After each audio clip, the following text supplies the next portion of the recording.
me like we're out in the Badlands running about 60.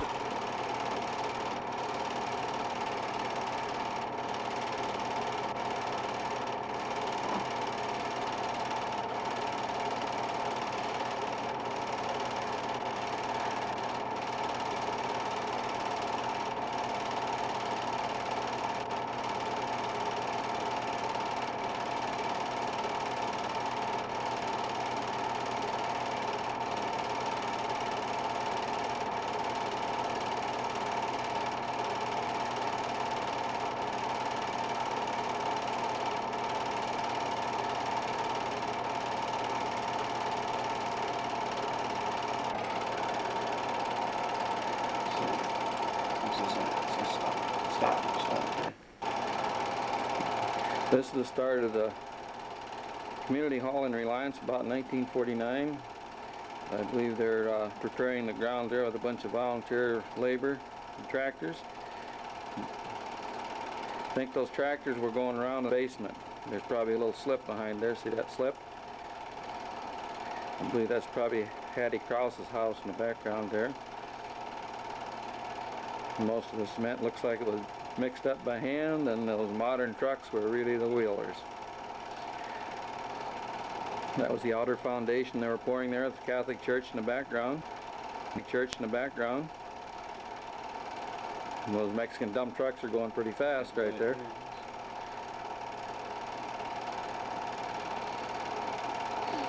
This was about 1949. A lot of work, and a lot of people worked hard on that one. Hattie Krause's house. Hattie Krause's house is behind it there. Looks almost like, was that Dad, Bill McManus there a minute ago?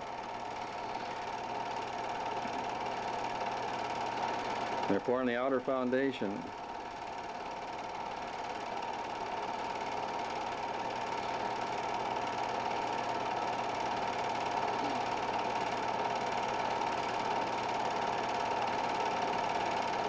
I guess I don't recognize any of the workers there. Somebody else probably would. Looks like Roger Fletcher, isn't it? Probably was Roger. There's Delmer Hamill's house, was. Must have been the water tank they used for the water and the big cement mixer. But it must have been pretty good cement because it still stands.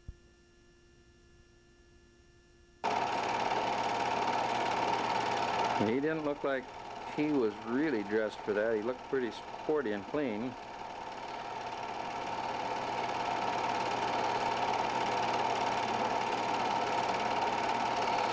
Probably when they see these on a blown up screen, we could figure out who we were looking at in there.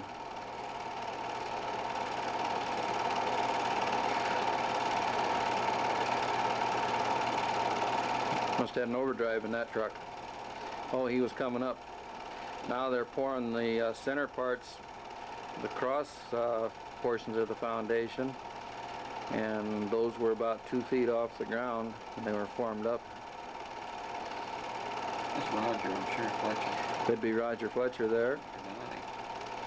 Well, maybe we better give Donnie a little credit. Could be him. My eyes aren't too good. It could be Donnie, couldn't it? I don't know what those uprights are unless they were posts to hold the forms.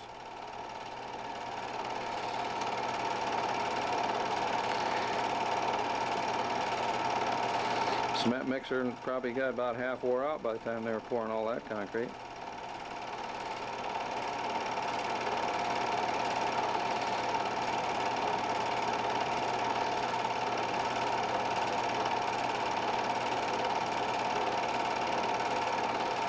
Vibrators work pretty good. All manpower. I see there was the water tank there so they could keep the water through the cement. They're setting on the first rafters. The back part was a stage portion of it anyway. You see there is the west end. We're looking from the east. Those are all center supports. They're about every 8 feet or thereabouts. Is one of those big columns going across for support. Looks like we got more of the rafters up. Getting to look like a ship that's upside down, isn't it? It's all made by hand. It's all cut by hand. Everything was done by hand. That they don't see any big equipment around there. I don't recall how they pulled those big rafters up. But they probably used block and tackles mostly.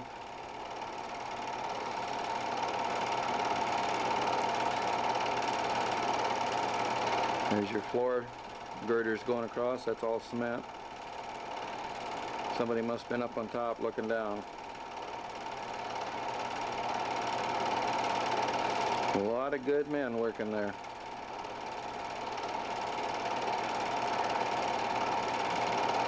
It would be probably pretty hard today to get a group of men together to build something like this. Looks like we're starting to sheet it up, starting to shingle it there. Got the shingle started.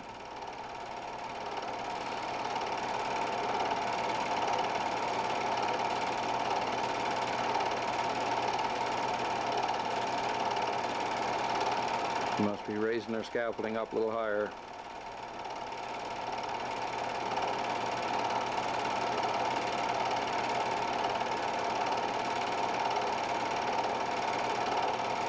Yeah, looks like the Rugrats are there, the ones who are going to play basketball in it when it's done.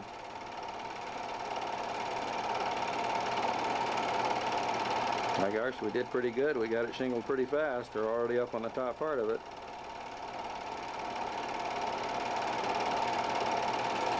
Oops, we must be on the other side now.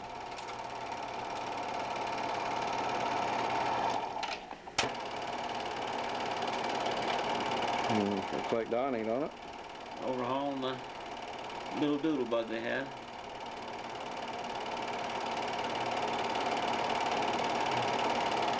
I guess that's Nancy.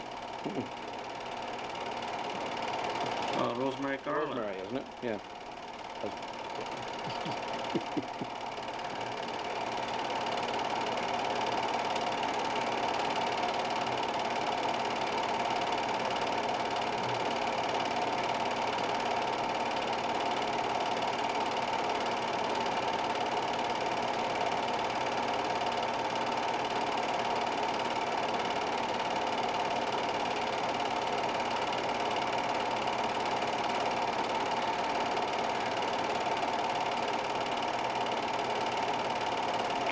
Must have been Memorial Day out the cemetery.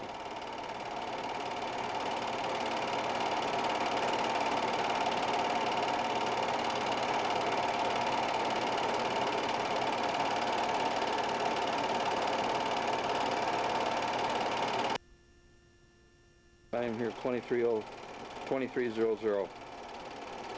This shows what the Missouri River looked like when it got out of control. This was from both banks. There's the old bridge. That's when they're moving the bridge in, right? Yeah, they're moving the bridge in here. Wheeler Bridge? That had been brought up from Wheeler. Those were the piers to set it on anyway. And you can see the water appears to be pretty high. I believe that's the old pontoon bridge going across there. That's the bridge that we drove back and forth while they were redoing the bridge. It was on floats, and kind of a, they have a big truck go on there, the water would come over the top of it. Probably in the chair one. That's the old railroad bridge there. The river didn't belong quite that far to the west. As you can see, it's just a little wide. American Island, where that's at. American Island. Is that American Island? Yeah. There's the old trestle bridge on the railroad. And it says Fletcher Reunion. Oh. Okay, the time is 24:20. On it. I believe they had them in 49 and 50.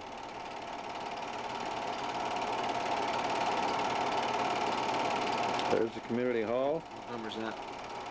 25. Oh, that's probably not in anymore now. A little bit. Yeah, it is. Put it on. 2500. This is the playground by the old Reliance school. That's the Lutheran church back there. Here's the old slide, or teeter-totters. Yep. There's community hall. There's the community hall again. That's what it looked like when they were done working on it. This had to be about 1953 or thereabouts. There's our toilets. Of course, those were the special edition of the toilets. North side of the schoolhouse.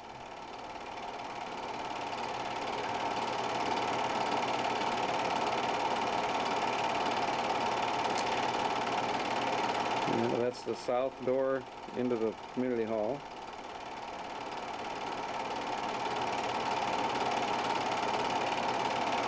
Is that Roger there? Yeah. There's the back of the schoolhouse, on the north side of it.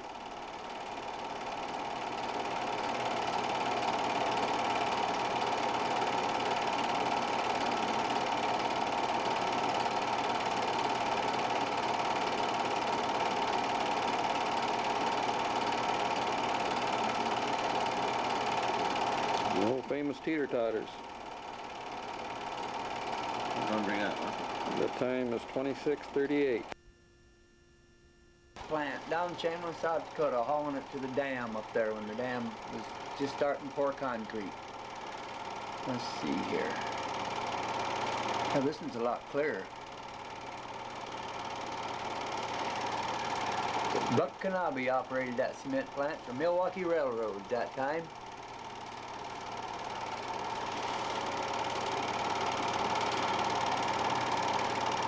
Is it getting clearer now?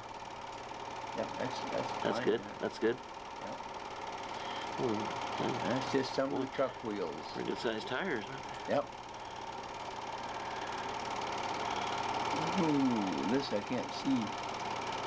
It's like a little railroad depot. It's just railroad cars full of cement down there at the unloading plant in Chamberlain.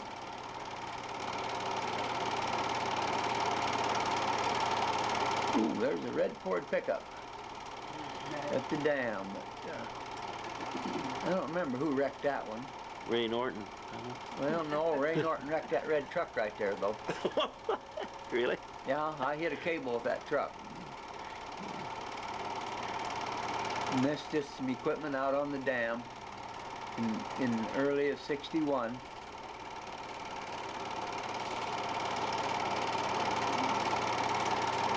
That looks like the Utes. I'm still hauling dirt to build the road across to the causeway there. Well, there's Uncle Roy. Forrest Hulse. Show. Pier Dam, is it? Here? Well, then this here is just some scenery shots of the Pier Dam. We're going on a trip up there. Largest earthen dam in the world, isn't it? Right. We used to work on that dam in 1960. Come from there down to work on the Big Ben Dam. And we're just wrapping up the Pier Dam. Just getting it done. It's all made out of dirt, no cement hardly, huh? Oh, what we got there? Ray Recoy Oh, and family, let's put it that way. This is standing on top of the grade looking north. that's the tower. It's a spillway right at the east edge of the dam, east end of the dam, of the grade.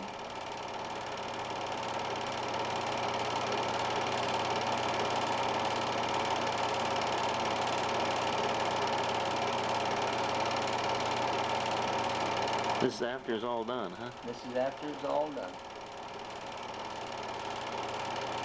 Yeah, this is probably a year or two after it's all done. There's Grandma Kevin and your dad. 11th day of March. And we hold this way. Oh, I can see enough in this here to tell what we was doing or not. Blank spot. Now we got a little piece there. Doing here. Yeah, that's gotta be right, don't it? No, it's upside down.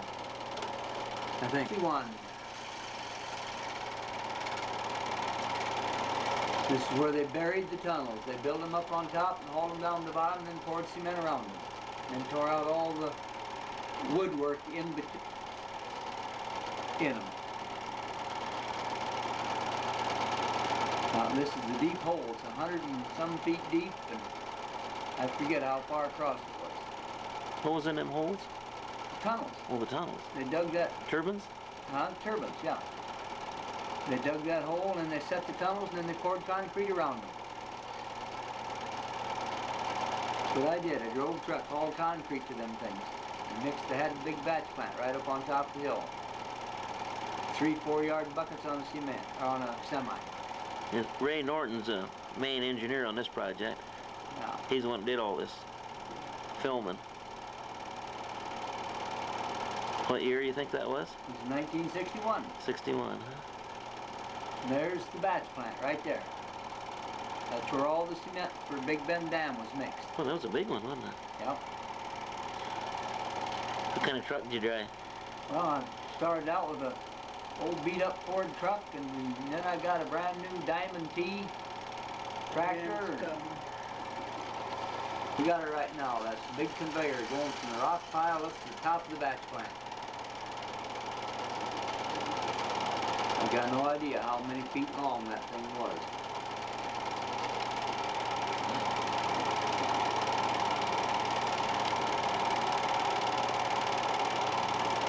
But this has got the union strike on it. The strike was because the common laborers wanted to put the cover around that batch plant, and the carpenters didn't want them to.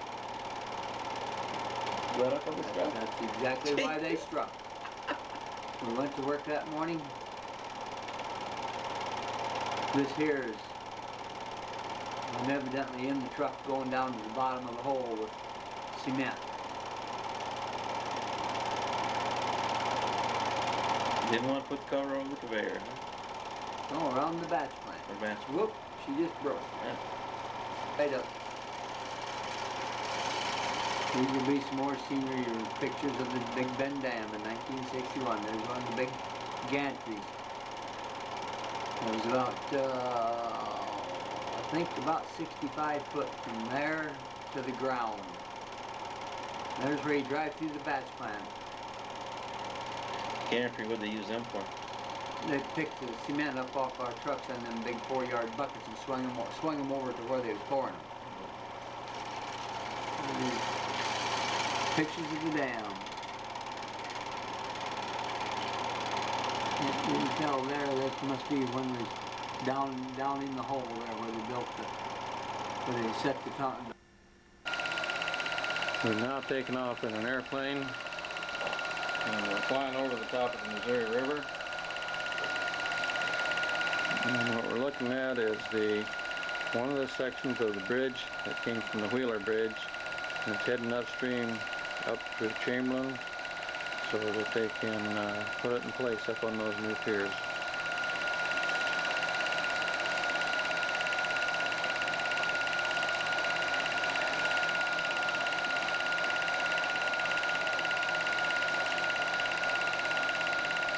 These pictures were taken with Willard Graves, and he was flying in with an airplane with framers. Get a little closer so we can see what it looks like while it's floating there.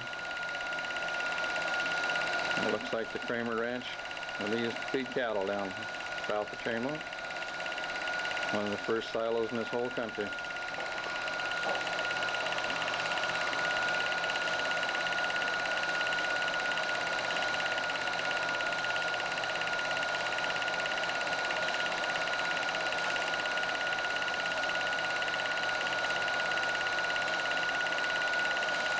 I'm getting an overview of some of the river breaks along the Missouri River there.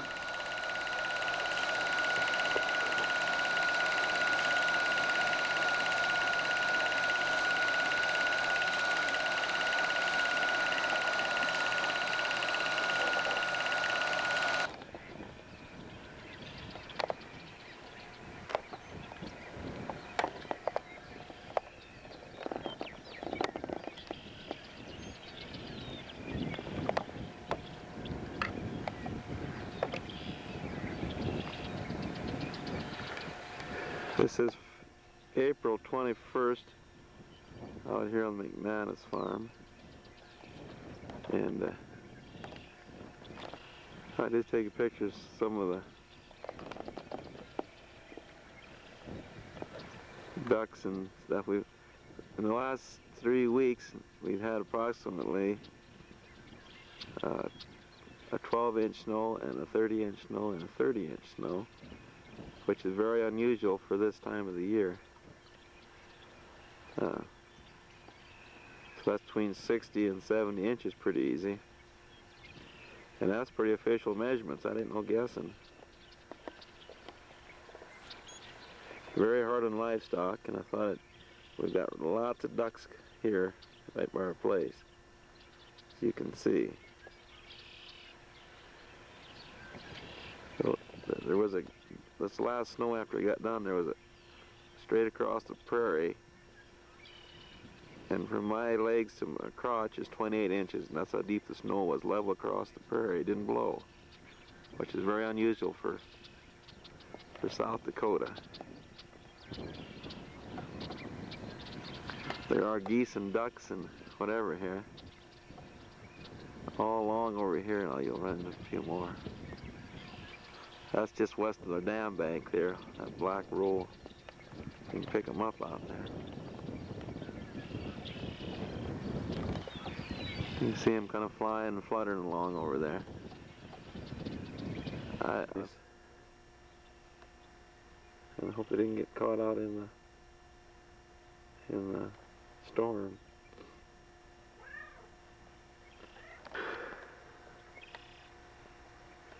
You can see the country's quite white yet after. We've had the last 3 days now, it's been about 50, 60 degree weather, so the snow melts pretty fast. That's the interstate that truck is on there. The snow along the interstate was piled as high as the top of the cars on each side of the road on those double lane highways. And as high as I've ever seen snow piled on the roads. And that was like level clear across the prairie. So I guess you would call that the snowfall of the spring of 1995 in April. It's like the blizzard of 1898, you know, or 95, I believe it was.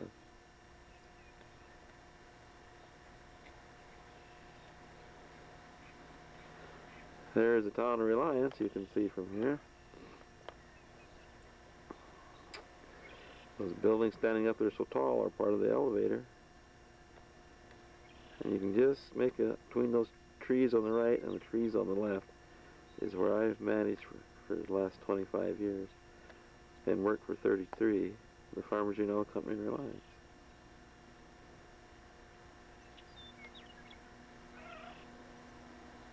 I think we can quite see my place. I've had trouble keeping that sheep in all winter and summer, but he finally got caught coming over the fence, I think. That's an old Buttes north of Reliance, 6 miles. This would be an easterly view of the east side of them.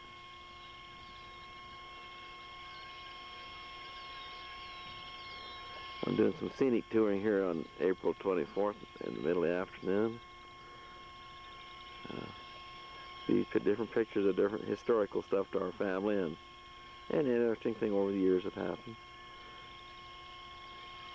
I used to be a Buttes where the Indians used to camp out, and the story is that the reason they call them Medicine Butte because they had some magic up there. That the herbs are turnips. There's wild turnips that grow up there that they use for medicines. They grow wild all over this country. Wild turnip, Indian turnips they call them now, but they're wild turnip.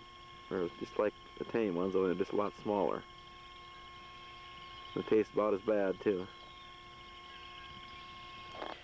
This will be a view of the Milo Kistler residence, North Reliance, where Milo and Grace were moved to, and Grace was a McManus. They raised a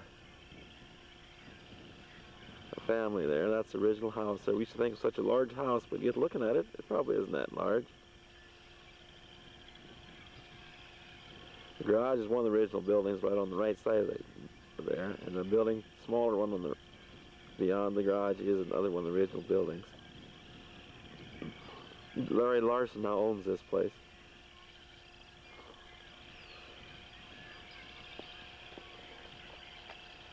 There was Francis Kistler, and that was one of their children, and Donald Kistler, Dick Kistler, Jerry Kistler, Eugene Kistler, and Eileen Kistler. Eugene and Eileen were twins.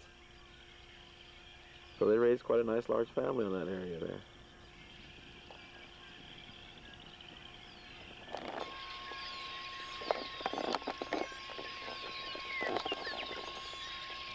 This would be the picture of a barn on the Milo Kistler place there. That barn used to be 2 stories high, but it's been remodeled over the years. And we used to visit here quite often. And as entertainment, us kids used to go to boxing matches and stuff in there. We'd box each other and have fun. Once in a while we'd have little rough feelings, but always got over them. That is probably one of the places that Lawrence Welk, a well-known orchestra leader that went over the years, he played in this barn for barn dances. Back there in the 40s and later early 50s, they had what they call barn dances around the community, and this is one of the barns where the people would get together every so often to have barn dances. And when Lawrence Welk was starting out, he performed there a time or two with his band. Also some of the, they called them Tommy's Twinkle Toes. That was Lloyd Huseman and Midge and Benny Huseman and Tommy Ochiltree, which was a local band who played in these little bands. It's some relation to Reliance, that Tommy Ochiltree. He was paralyzed or paralytic. There's a little more scene of this old house. Yeah, raised a fairly large family. Been remodeled and taken care of fairly well over the years. Here's a little better view. I'll pull it in a little closer to the buttes here. A little longer distance here. Here are types of year it changes. Sometimes there's fog hangs over it. The rest of the valley here has nothing. Or the rain and clouds will be there. And you watch in the summertime, you'll see there's 2 big towers on this butte. The KPLO tower, and one's a radio tower, and another station for educational TV up there. You can't see them today because of the clouds a little bit. Yeah, there's one tower right there. Lightning strikes them quite often, and it makes quite a aerial display when them towers get struck with lightning over the years. That's what they call Old Medicine Butte. Oh, they were our uncle and aunts, the Kistlers. So I'm taking pictures. That's the original garage that I can remember, and this is the original house. In later years, they'd moved to Custer, and he bought a little farm there, and that's where Milo and Grace, little town of 200 Reliance. Probably as many moved in as we had. You can see there's 2 swirls or turbines running, so they got a turbine running there, or they call it a power plant. And they got one running over there. They usually don't do that on weekends. Took lots and lots of work to build that causeway there and all that stuff there. Got a little park, nice little park over there. And some fisherman's trying his luck there. Well, you can see we got any fish in there. Well, he's hoping he gets one. There's a pelican. We'll see him hang around this water. See his big beak. Yep, there's one taking off there. Pretty handy flyers. Maybe he's gonna come over and visit us.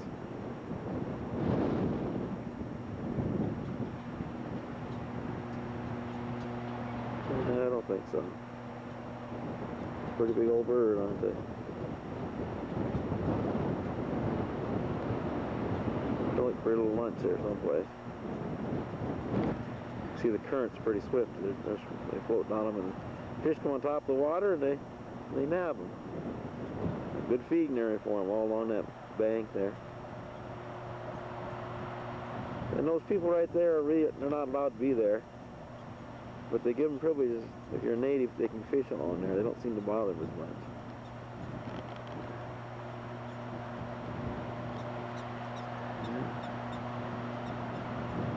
There's the top there. The dam.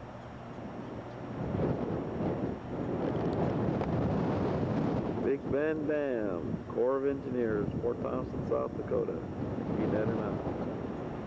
That's what them letters say on top there. Imagine security will tighten up on these dams. They had a bombing on the federal building there in Oklahoma City. So you might not be allowed to walk around taking pictures like this quite so easy after that. Several hundred people were killed and several hundred were injured. Don't really know the cause for sure, but it sounds more like some quack mad at the world. They've caught him though, I guess, within 2 days. That must have happened on April 22nd, 1995. There's a nice little parks and picnic shelters they have down there. And that's some more of old Fort Thompson, new Fort Thompson now. But these dams do afford a lot of recreation for people that got a little extra idle time. They've got a nice boating dock there.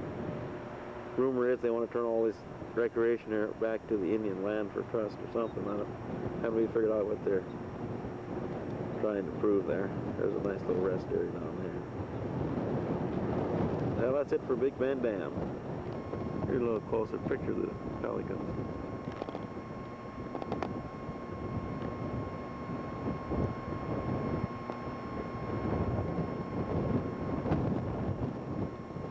Yeah, South Dakota has pelicans. They live along the river mostly. He's got something in his mouth, his snout or something.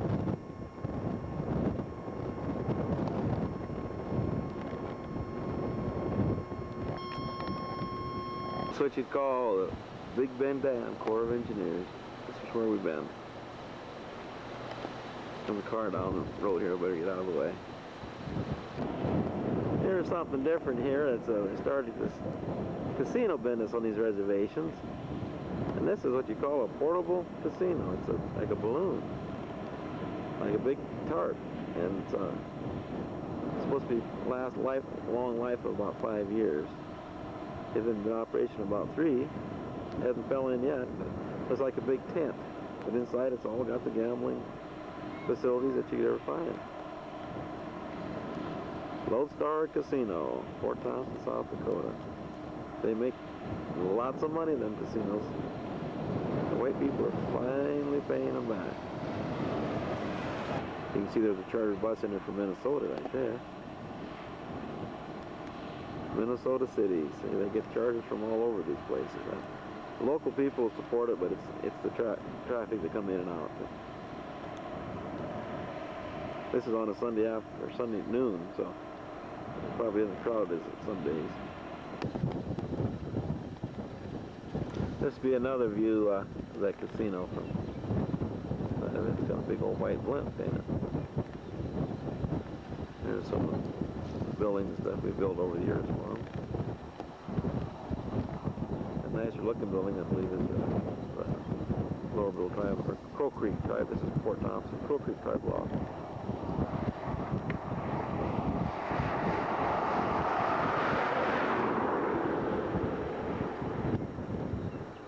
BIA office there. That's it. My wife works, Suzanne works in an area right near there.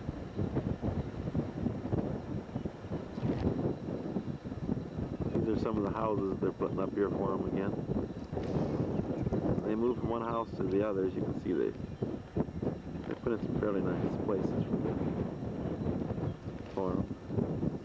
Money don't seem to be too much of an object, actually. As long as it's ours, I guess. Just keep sending out money, even though we're trying to conserve within the community. This probably is a typical revised Indian place. You can see to the right here, there's a tree in the way, but there's junk vehicles there. And that's probably one of the first houses they had when they moved out of the old settlement when they flooded the river. Right there. So then they got another house.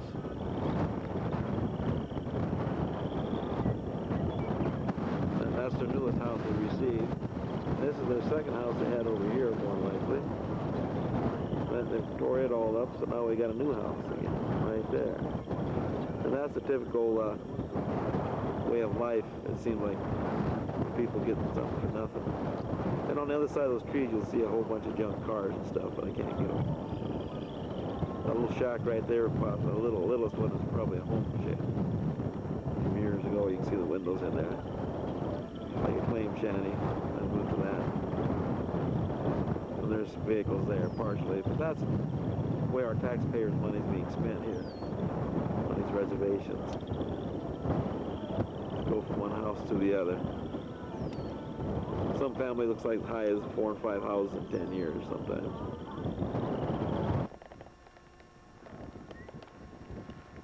Here is the bridge that we've been taking pictures of being built. They call it the old Wheeler Bridge that was moved up from Pickstown.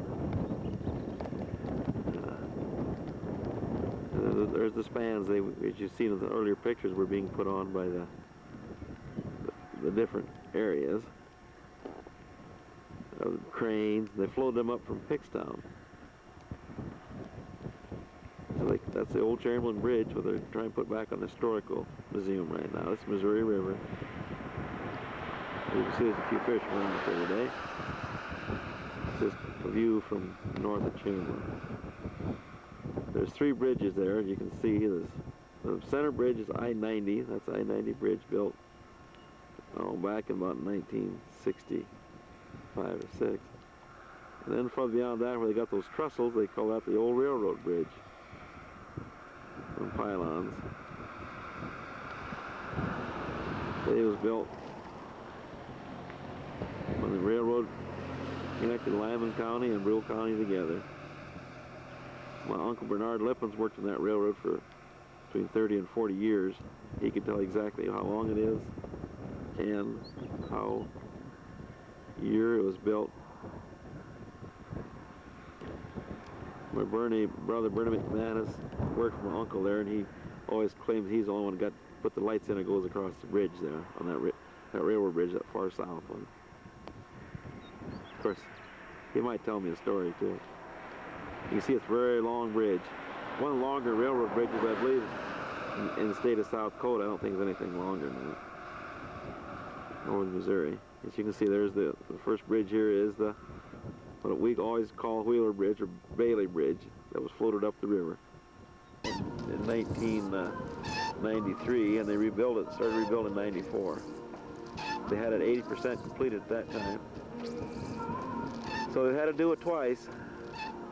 As you can see, it's quite a large undertaking. It's mostly for recreation. Supposedly they're going to have horseback riding and condominiums built along there. A lot of the taxpayers' money going to that project, and a lot of private individuals donated to it. But I believe the state alone donated $750,000 just for the road that goes to it, and probably several. Well, they say $4 million, but I don't believe it's quite that much. A couple $1 million just to build that breakaway for them.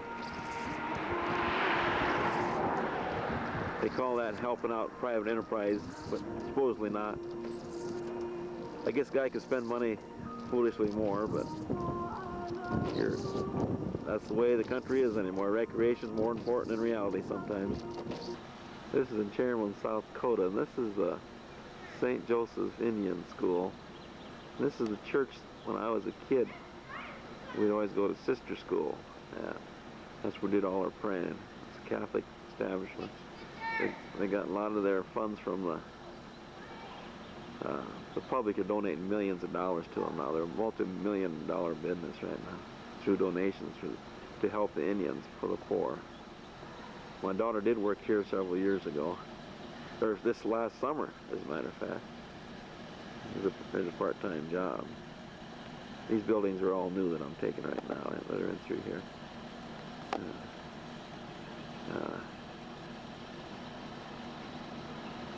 That there's a museum, I believe.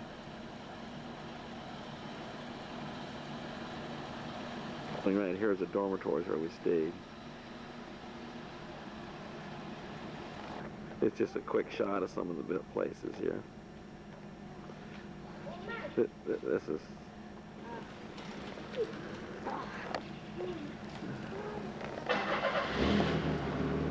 one of the newer dormitories they've built lately.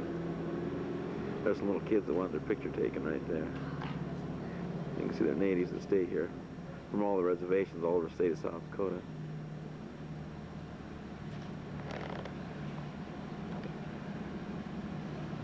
Yeah. This is one of the original dormitories where we ate when we came through here. It's kind of close to it here.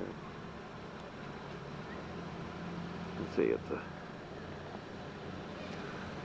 still one of the original buildings. Big old buildings.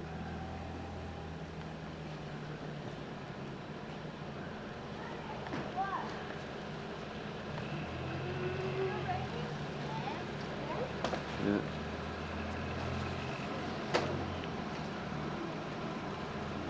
See, we stayed in these buildings when we was kids. This is the swimming pool and stuff. You see there's their buses, they got lots of them. St. Joseph's Indian School, Chamberlain, South Dakota. They're big enough where they've got their own printing shop and they get millions and millions of dollars through donations every year. And that little tent there thing is a teepee frame. It used to be for the Indians. Up there on the hill is their printing shop. They get many truckloads of mail every day with donations in it. Money after money. Some of the people that started it helped start the foundation. This is the museum right here, Akata Lakota Museum, they call that. Sioux. Chief struck by the Yankton Sioux tribe. Evidently he must have been a famous chief for the Yankton Sioux tribe. Chief Grassrobe was the famous Lower Brule Sioux tribe that took a lot of Indian artifacts and paintings and stuff in this building. Quite a nice display. This is one of the dormitories that faces the river. It's very, very large and pretty. That's been here in one of the original dormitories. Well taken care of place and managed. It's a Benedictine order, I believe, that has this. That Benedictine order comes over to Reliance now to do some of our, they've taken over our parish, which has really helped her. You can see there's some awful pretty paintings there on the sides of the buildings.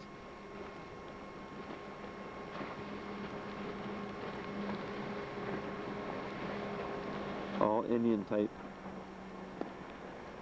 paintings.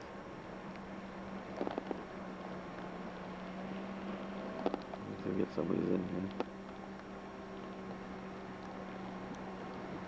All the murals, they're all etched in stone. They don't lack money. When they do something, it's first class. You can see it's a nice setting for a. It used to house hundreds and hundreds of natives, mostly. But I don't believe they're quite as proud as they used to be. The more, like you might say, getting into big business type things.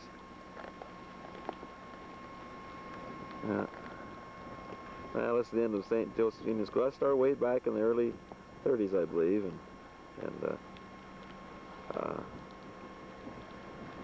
so it's been here many, many years.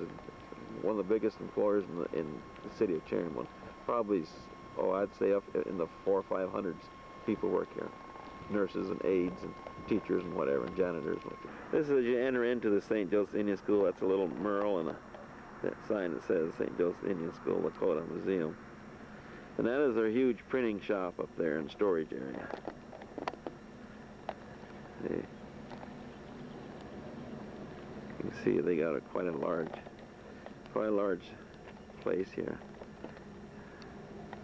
People go in and see all the history of what's going on right there in the museum. There's some of the homes for people to live in. These big long buildings here are what they call group homes, and that's where Sherry's worked as one of them. Each leader or group, married or single, take on as many children live in one of these rooms, and then they try to teach them the values of living by themselves they had to plan their own meals, but they were supposed to oversee them. Sherry was, and make sure that they didn't overspend on their budgets. Kind of gives them a little practical experience for your real world when they turn them loose. Yeah, this is just some very, very large project now. The house up there, I believe, used to be what they call the rummage sale house. They used to have surplus clothes, which they still do. They used to sell them for little or nothing. And we, as kids, our parents would always go to the Indian school and get clothes. Brand new clothes were donated to the people, so. And then we go give them $1 or $2 for whatever it was, for a pair of pants or a shirt. They still do today, but they don't. The rummage house is no longer in existence. They got rid of it. The clothes, they just take up the reservations and leave them at different churches or organizations, and they distribute them free. Before, everybody in the community could go and buy from the Indian school, they call that, the rummage place. Well, so long, St. Joseph's Indian School. It's a Catholic organization that's helped many hundreds of thousands of Indian natives over the years, strictly through donations from the public, from all over the United States and the world. This is a closer view of the Chamberlain Bridge, the Wheeler Bridge or Bailey Bridge, as you can see here. It has 1, 2, 3, 4, 5 spans, and then the dock there. That's the one they floated up on the pontoons to make that a double bridges, two trestle bridges on each one, and pylon.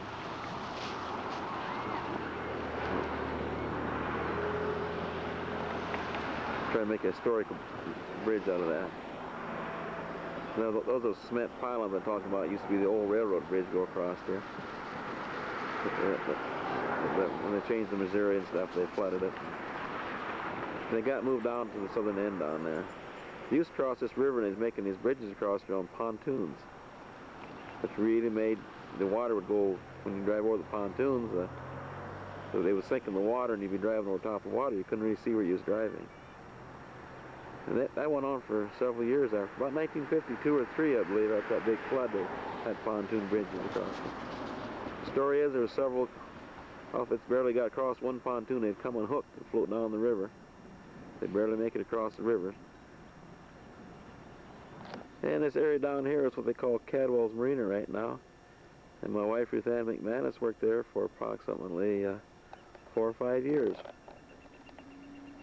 She still couldn't tell you what kind of bait they had. She was a waitress there. All she knows, sometimes they caught fish when they brought them in.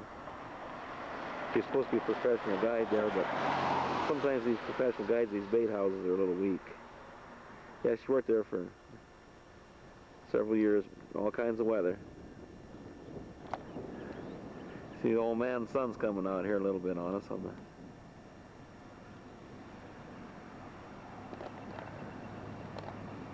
bridge. Yeah, they call it Old Wheeler Bailey Bridge. Floated up here from Pickstown, Yankton area, flat.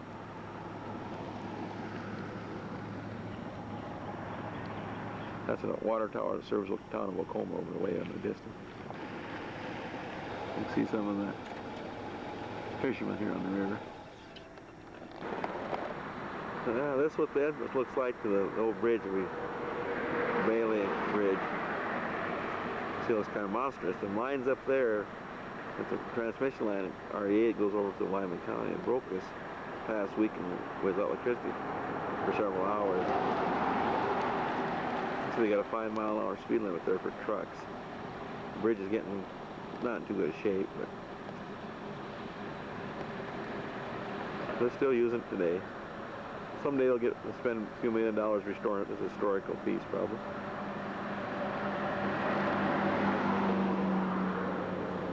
So that's the interest of the bridge. You can see there's a big old obsolete bridge.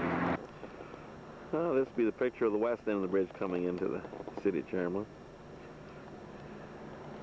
A lot of steel there. Yeah.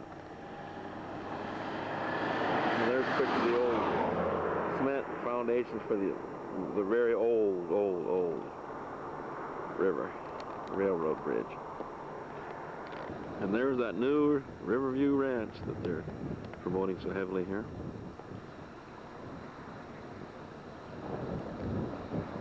Kind of a fancy looking place for a little community like this. They're thinking they're going to get lots of yachts and that type of boats in there. It's more for the higher class, the way it sounds. But I suppose it'll let a poor old guy like me look at it anyway.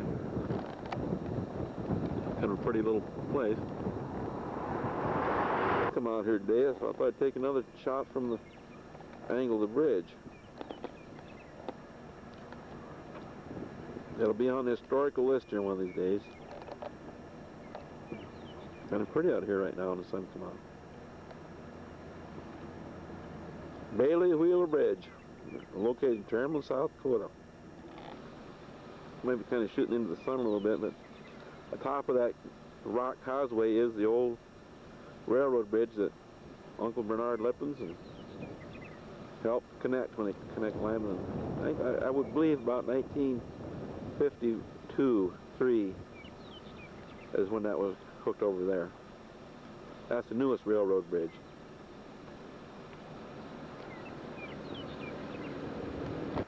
This is the old Lyle McManus residence.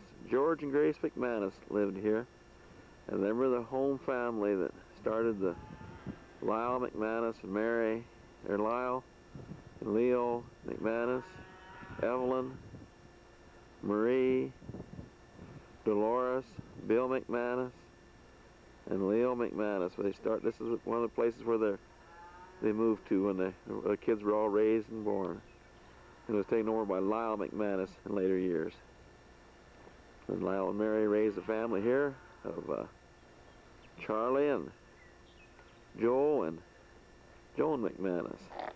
Place getting a little run down, but Lyle sold this place about 15 years ago approximately. Right about 1980. He moved to Reliance and lived there for several years before they moved to Chairman.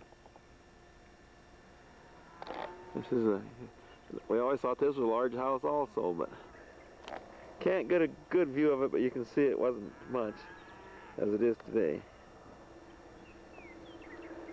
Don't see very many of them little houses anymore, but that's for your emergency outdoor services whenever nature calls. I think they used to call them outhouses. And there's the old windmill. Used to pump water for the livestock around the old ranch. This is some of the old buildings I can remember. I think the original was Lyle McManus. That used to be his old chicken house, and that's an old granary. There's the old barn down there. It was there for many, many years. The place is slowly falling down, but pretty much as it was when Lyle moved off it, as he built it up over the years. Sunny Slope Farms is what that used to say on that barn in front of it. This old corrals that Lyle built. The back side of that old claim shanty, there's nothing too much there anymore. I used to fill that old fuel tank for old Lyle, and I drove the Farmers Union Oil Company truck there. Held 525 gallon. Yeah, held 525 gallon. Never even cost $100, but boy, that was 35 years ago. That was a lot of money. Hard to believe how things have changed. Today, that's just about $600 in '95. You can see he's got 3 big old honkers out here. Lyle was a sportsman, and he loved it. It's a 2-story school, a very large school, and that's where all the McManuses went to, the George McManus family. If I missed anybody's name on these pictures or communities, I think I'll have to admit I did miss one that I can think of right now. It was Mary Lou Kistler at the Kistler place. She was Milo and Grace Kistler's daughter. I believe I left the name out on purpose. Not on purpose. What do you mean purpose, huh? No, I didn't do it on purpose. It just slipped my mind. This is the Lyman School. It used to be a 2-story school. So you can imagine how many kids went through this little place. Went up to the 8th grade. It's a very large school for a community school in this town. You just don't get this large of buildings out in the real communities. There isn't a country school left in the country anymore, except for over Cooper School, and that'll be closing pretty shortly. And that's just got maybe kids, maybe of 10 or 15 going to right now. Yeah, this is the old Lyman School here. I imagine someday somebody will tear that old building down. Yeah, they had high school. There was only one graduating class, wasn't there? This is See, that must have been their wedding anniversary. And who's that? that looks like Patty. Certainly had a cake and everything, Yeah. but then where'd the bride come in at? They had a quick. That's Bernie McManus right there. This was 56, huh? Yeah. Couldn't be Jean's wedding. I'm thinking that's probably Queen or else Peggy Marion Cook. One of them. Colleen married Cook. Cook, I mean. Peggy married a Well, again, I was run out of film and stuff, but I'm back on April 24th, 1994, and I started to tell you that I'd forgotten Mary Lou Kistler. She was a daughter of Grace and Milo Kistler. Also, there was a Francis Kistler who was killed in his early years. He came up with kind of a bad accident in 1947, July. He was helping a neighbor, Don Hamill, round up cattle in his pasture south of Don's place. And the horse rolled on him or bucked him off, and before he'd gotten to the hospital, he was pronounced dead. I believe that's how the story goes. Anyway, the horse killed him by rolling on him or bucking him off. That was a very sad year for the family there.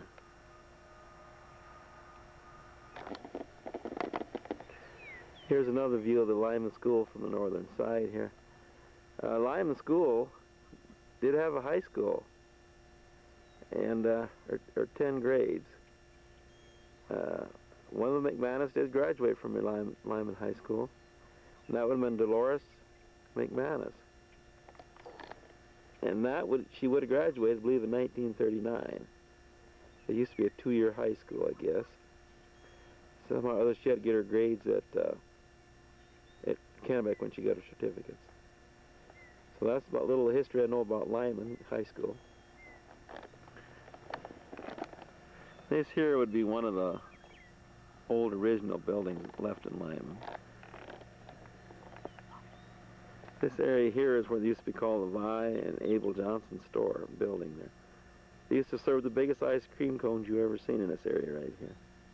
And evidently 100 years ago, according to the newspaper, McManus, and that was George, must have put in a filling station or dug a tank in the ground and hooked up a gas line for the Abel and Vi's grocery store. I'm getting back here to the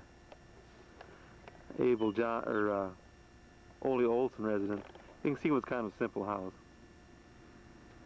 He lived to be about 102 years old. He just died here not too many years ago, it seems, but this is all his home buildings here. I imagine he raised chickens and a few pigs like every other people to survive. He was an old bachelor. I don't believe he was ever married. And just beyond down here, Leo McManus had a grocery store. And he had a house, or he had a house down here just to the west here. That's where Leo McManus and Elner lived. And there's the Perry Lloyds and the Chris Zieglers and Audrey Porterfields and the Vi and Abel Johnsons. They're all more or less just history right now. That's where in later years that Audrey Porterfield built that house. Here in between these trees you'll see a newer looking house. You can't get a good view of it. And right down this area down in here across the north side of the Lyman was where Bill and Bertha McManus had bought a house, and they moved that to our former ranch right now. It was In 1939 it was moved, I believe, it sounds. And it was a cold day, so they left the chimney furnace running. There was smoking going down the road where they moved to a permanent resident now. Jakey Hofer's a person I can remember living there. The last person lived there. Lyman used to have 2 elevators and 2 grocery stores, a couple of hardware stores, filling station, post office, a thriving little community, really. I believe this house here was one of the later houses, one of the first houses built in Lyman, too. I don't remember who it was, but... And a house up on the hill there is where a white built that house. That's one of the original houses in Lyman. Only ones I can remember be Oleberg and now Adolf Shell. This is an elevator that's moving back over here where Lowell, Surratt, and Connie live. It is one of the elevators that was in Lyman. It wasn't. They moved to Kennebec, and in the meantime they moved it back to. They sold it, and Adolf Schosky bought it and put it on this place here. This is one of the elevators that was. You can see they're kind of a typical old elevator. My grandpa George and right here used to have a lot of fun in Lyman, playing horseshoes and tournaments and stuff. Spent a lot of extra spare time as recreation there with meeting, visiting people. There's an old schoolhouse there that a typical schoolhouse in the old days. They've been painted and restored. My memory serves right. That come down, I think, from the Heath School. I'm not really sure. Possibly might not be, but that's a typical old-time schoolhouse. Vern Miller used to live in this place, and that house that's all enclosed with a brownish around it. There's a house inside there that was moved from Lyman, South Dakota. A lot of buildings from Lyman went to Kennebec and Reliance, and vice versa. No houses got moved back to Lyman. There was an old settlement named Dirkstown that a lot of the buildings, and it wasn't really a town, it was buildings that were scattered all over, like a store here or a post office here. They wasn't exactly together, but they called it Dirkstown. And then a lot of them buildings got moved into Reliance. The church, the Catholic church, the one that they just tore down, was moved in from Dirkstown. And several buildings on Main Street were.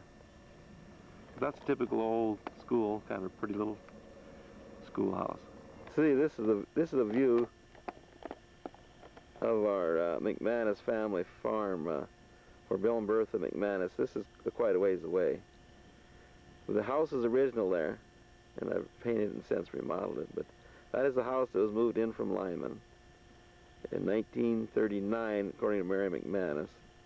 They pulled it in with horses, and it was a kind of a cool day when they moved, so they left the furnace running, and as it went down the road, it was smoking out the chimney. This is Ronnie McManus. I've built those buildings on the last 3 or 4 years, kind of tore down most of the old ones and replaced them with new ones. Don't live there, but just enjoy being there and spending my idle time doing idle things, I guess. We'll take a look here, all the water that's around here. You can see this is a lake that's full of water. In the spring of the year, that's the way they are, but not normal. This is full enough. I've seen them for years. These old lake beds. Interstate 90. And that's all that's left up here in this place is the trees, and as time goes on, the Cullens and the McManus and all the family groups are slowly fading from the prairie. But look at the water. Somebody's gonna lose some hay in them. Them were feeders there, but there's hay stacked out in them lakes. As you can see, there's plenty of water. Just like you had a lake there all the time. Just this time of the year is when you see that. That house out in the far distance is a Henry Shelley residence. They were great friends of our mother and dad's, Henry and Ann Shelley. I don't know how this will turn out. This is a picture of the old buttes again up there in the horizon. Medicine Butte, they call that. This would be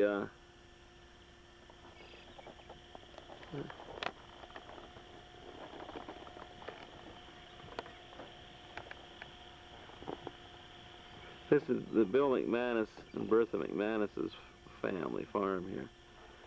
That house there and that garage. And this little bitty building right there is one of the little buildings. That one with the chicken cage on it there. It'd be that one right there, that one in the middle. The original owners were the Lippens, and that would be Grandpa Lippens and Lena, Charlie Lippens. That's where Bertha was a Lippens. Also, McManus family farm, the people that were raised, or the sons and daughters of Bill and Bertha, were Bernie McManus, Larry McManus, Ronnie McManus, Sharon and Sheila McManus, and they were triplets, which caused quite a stir in the community.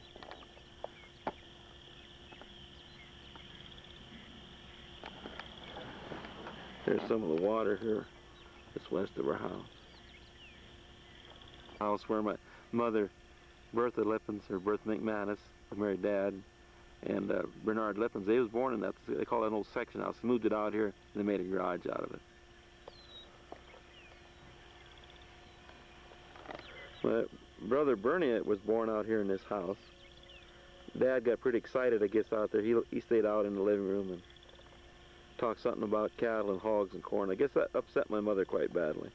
She thought he should be a little more attentive than he was. That garage is one of the older buildings that's here in the house. That was moved from Lyman, 1939, according to Mary McManus. And that little bitty building there with that cage in front of it is one of the smallest buildings, was one of the original buildings. There's quite a story there. These quarters, the house and stuff were on. My grandpa went to buy the place, and had the money. He was going to give the people the money, and come to find out, the banks went broke. So we had to buy the same land twice, which was hard for them in them days to come up with any kind of money. But he had a good job, and they worked very hard to get it, and they made it. There's our old wind charger there in the back there, and that run 32 volts. And that's how the lights were run in a house. On an air compressor, and had a whole bunch of batteries in your house that stored your electricity. And as the sun went down, the lights come on, and then when the lights went out, and which didn't last very long because the batteries didn't last very long, you would slowly go to bed. There's carbide lights, hookups for the house, but evidently they was used in Lyman. A white was supposedly the builder of the house, original builder, some white carpenter. The foundation footings, this old Abel Johnson from Lyman was one of the guys that helped mix the cement and foundation, and Dad and several people there. And I believe the well was dug in about 1939 or 2. It's on the place yet, still usable. My old McManus left in the Reliance community at this time. All the McManuses and stuff have all moved away to better jobs. This would be the house where my grandma McManus, Grace, moved into, and George McManus in 1945. In 1940, Lyle and Mary McManus took over the home place out there by Lyman. This here was many. Every Sunday afternoon, the grandkids and stuff would get together. And we thought this was a huge house. We're talking grandkids, probably close to 12 or 15 kids on Sunday afternoon in that house with your grandma. My grandpa died in 1944 of George of a massive heart attack. And my grandma, she died, I believe, and this is kind of a close guess, but 1953 or so, somewhere in that area. She fell down, broke her hip, and she never did really recover from it. And it took her over, I guess. Pneumonia or something set in. But that's the old house that McManus, George, and Grace moved into in 1940. Still in Reliance. That's an old house, that house there. Still livable today. All that you've seen earlier construction. This is kind of the finished product of it here. It's a long old Quonset building, as you can see. It was a community effort, I tell you. People spent many hours to build that from scratch. There was no No automation there. It was all design, handwork, and manual labor. I've used it many years for the high school is here, and that's no longer here. Many community efforts have been here. But I'll tell you that the community has really appreciated the use of it. The Catholic Church in 1985 started a new church here, and we had bingos for raising funds here. And we raised over $100,000 for the St. Mary's Catholic Church in Reliance through bingos by using this hall.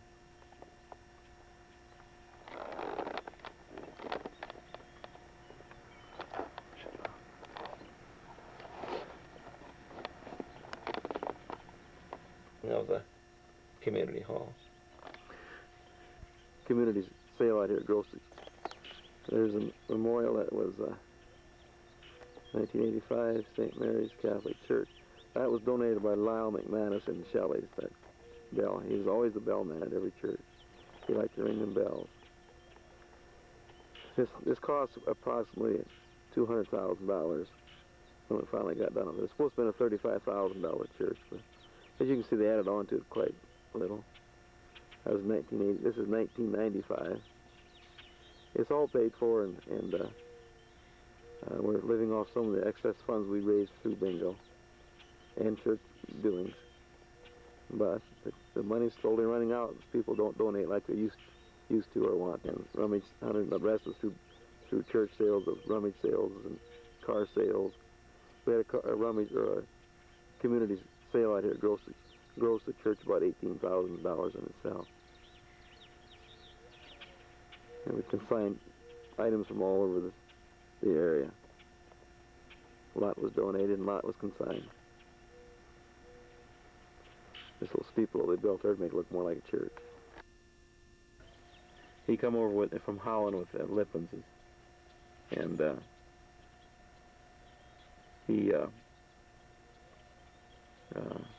Matt Knight worked with Charlie and Lena. They lived here for quite a few years, and Matt died here, and Todd died in later years. It's no longer the Knights in the community like there was.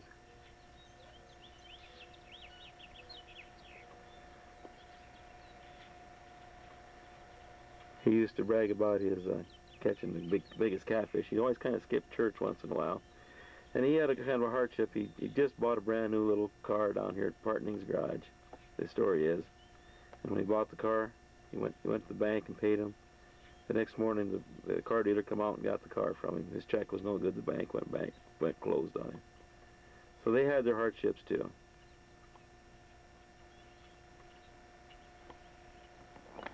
In the old house there, peeking around the corner of the building.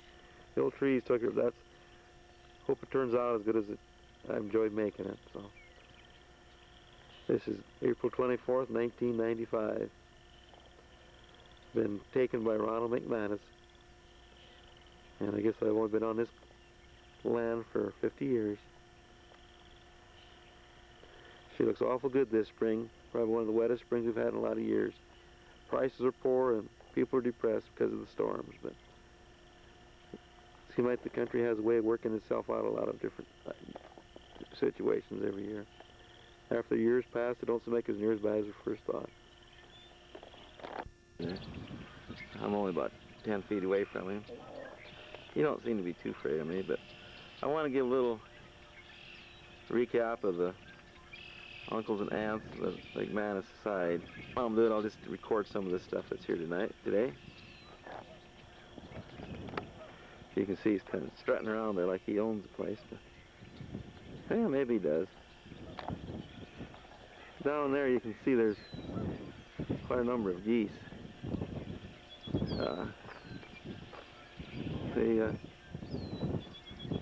They've been roosting down here for a while. Here comes a big old goose cross there. Oh, there they go. They decided they'd visit me today. Born in 1937 when Leo McManus and Lyle and Bill McManus were in partnership. They farmed quite a large acreage of land. My dad said around 1,500 acres they was farming with one WC, and then a year or two later they went and bought 2 WCs. Lyle bought that. And I believe his was in 1939. I'm not sure. This is the 37. As you can see, it's sitting there in the corner, but someday I hope to revive it. Just to give you a little recap of the McManus family. George McManus, he came to this country in about 1903. They had 160 acres they called squatters' rights or Homestead Act. If they stayed there for a period of years, they would give them to everybody that settled the land. He married about 1900 at Dixon County, Terre Hill, Nebraska. That was quite a step for him, I imagine, like most marriages are. Quite an undertaking for any man.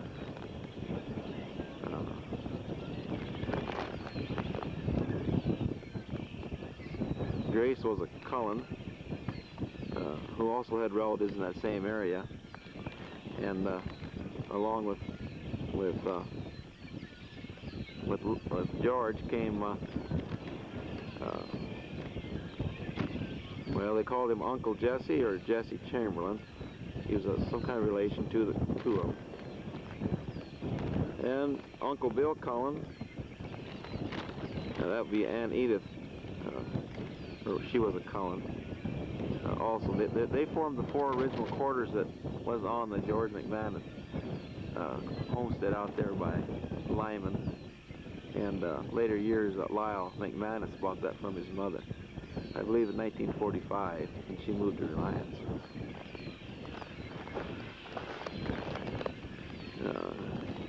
They moved, George and Grace, they moved to Lyman County with 2 children. Bill McManus was just only a few weeks old or months old when they moved. And I believe he was born in May of '93. So from that time on, the McManuses have been one of the original pioneers in Lyman County. There's one left operating a farm today, and that's Ronnie McManus on the Bill McManus place. George had 7 children. They was all raised and grown on this place southwest of Lyman. Let's see. George died in 1944 of a massive heart attack, and he was bothered with the heart for years, but at that time they did nothing but really, he just lived with it, you know. Nowadays they operate on this, but that's what happens. And Grace moved to Reliance in 1945, where she died in 1951. And they both now are buried and reside in the cemetery at St. Mary's Catholic Cemetery in Reliance. Now, these names might necessarily not be in order. That probably is about the last piece of old equipment that was left that I can remember of the McManus group that serves to anybody. It's an old WC, which was on steel at the time. That'd be their last partnership dealing there, I believe. I'll just take a picture of the old house. It was moved here in 1939 from Lyman. This is Bill McManus' house. You can see some trees laying there in the ground. This was the last blizzard we had in April, about a week ago. I trimmed out a bunch of trees and it was too muddy to haul them out, so he had to excuse the mess. They're not necessarily in order, these people, but I'll kind of just give a history of what I can remember. Probably as authentic as I can remember. It might be wrong.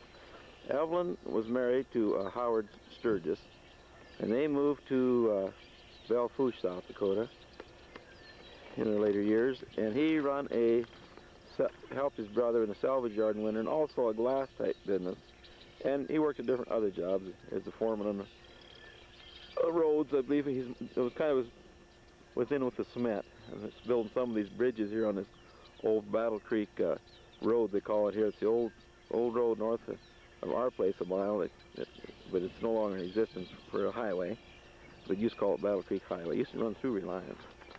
He helped build a lot of the old bridges and abutments there, and also I understand to help pour the foundation in the original homestead house where Lyle McManus lived, and today there isn't a crack in that basement, so it sounded like they knew what they was doing. They didn't need all the fancy equipment they do nowadays. Just good practical experience and knowledge.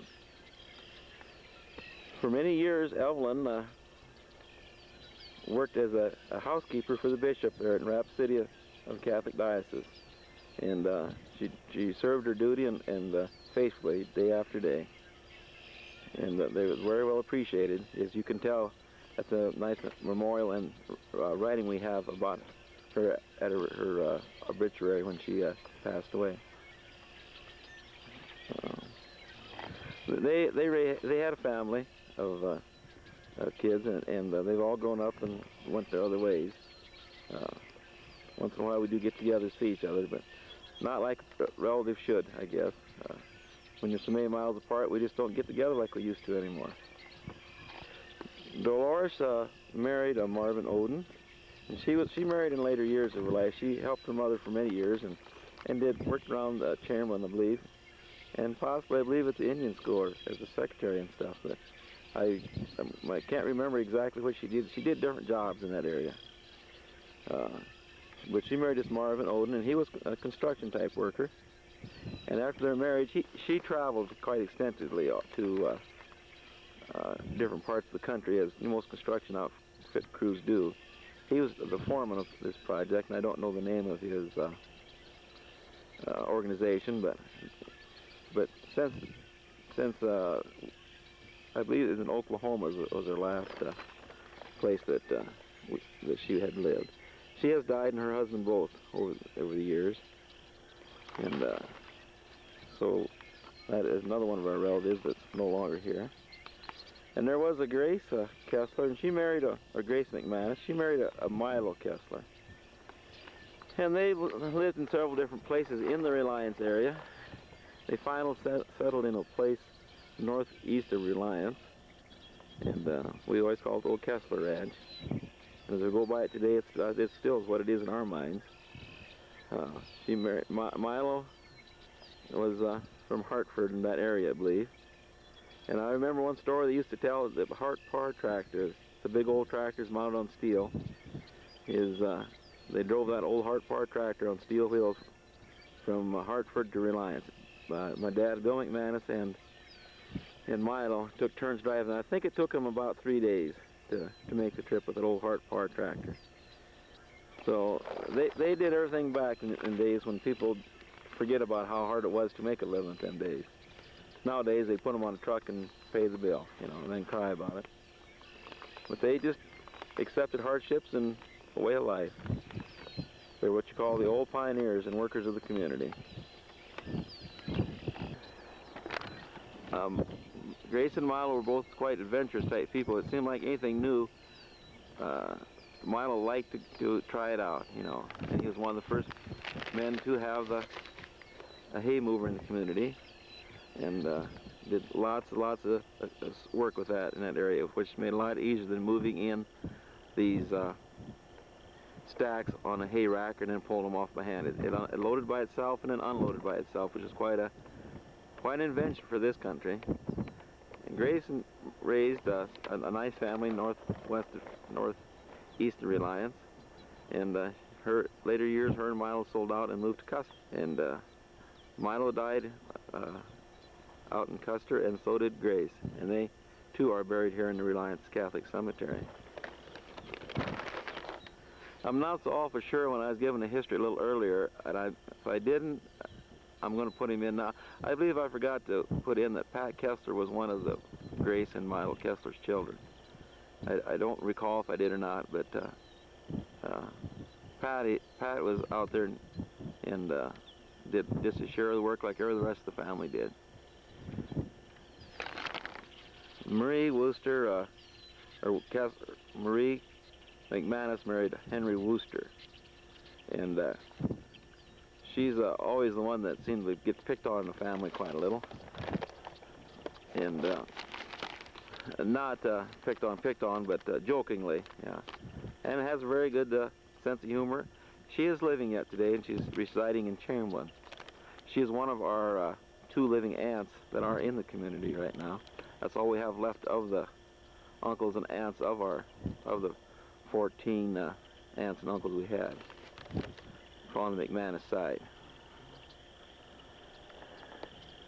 She always tells the story that her parents and some of the family didn't really appreciate Hank as much as she thought they should, because she had a little shine for him, but they think maybe that she should have washed the shine off and forgot him. And it seemed like even when he came in the house for dinner, sometimes it sounds like they would serve the dinner or breakfast for him, but they always forget to put his meal on the table. He always had to get his own. So I don't know if that was a sign that they wanted him to marry her, or he just was a sign that he was a good worker and he could get his own.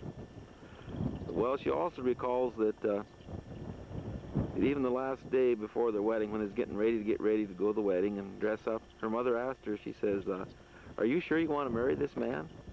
So maybe she is right. They may not have quite accepted him the way she wanted, but all in all, it turned out to be a very good relationship. Hank died earlier from cancer years ago, at a kind of halfway young age, 50-some years old. It used to be an old age, but nowadays that's not very young when I get to looking at it. They raised a nice family on this farm northeast of Reliance also. Hank was quite a sportsman and loved to hunt, as Marie was always willing to clean the game for him. I guess you'd call that a game woman. Lyle McManus is another one of the family, and he married an Eleanor Morgan. She was from, I believe, in the eastern part of the state. I believe around by Kimball or somewhere, so I can't recall for sure. But she was quite a politician, Eleanor, on the Democratic side. She campaigned for many, many people, such as, let's see, George McGovern, I believe, was one of her favorites. And anybody that had a Democrat ticket, she was out pushing their bill of sale. That kept her active until her later years, when she has died. And Leo, he died earlier. And Leo did work for SCS office for years and years and years, and he moved to Huron. And before that, they did run a little grocery store in Lyman, him and Eleanor. And in them years, Lyle and Bill McManus and Leo were in a partnership in a farming operation in the Lyman and Reliance area. It was a quite large farming operation in them days, 1,500 acres or so. So they run day and night with these tractors. That old WC tractor you've seen earlier has many, many, many hours on it. You know, when you only pull an 8-foot disc behind you and cover that many acres and farm it right, like I'm sure they did, you just got to have a lot of hours on a tractor like that. They raised a family there in Huron, and they've since all grown up, and they have their children too. I should give you a little more on Leo. He I believe in 1955 or 4, I can't remember exactly, or 6, he was kind of an inventor type guy. And he did and had the patent on the disc brakes for Chrysler cars. He perfected it and took it to the plant, and they liked it. They kept coming out and looking at it, and of course in those days you didn't know how about getting a patent, and he assumed that his patent was going to be accepted and paid for. Well, they kept coming out to the place there at Huron, and it wasn't too long before Chrysler stole his patent, and he no longer was eligible to patent it. So he really is the man that started the disc brakes for the Chrysler Corporation. But from the story I get, he had a very good system. It works as good as it does today.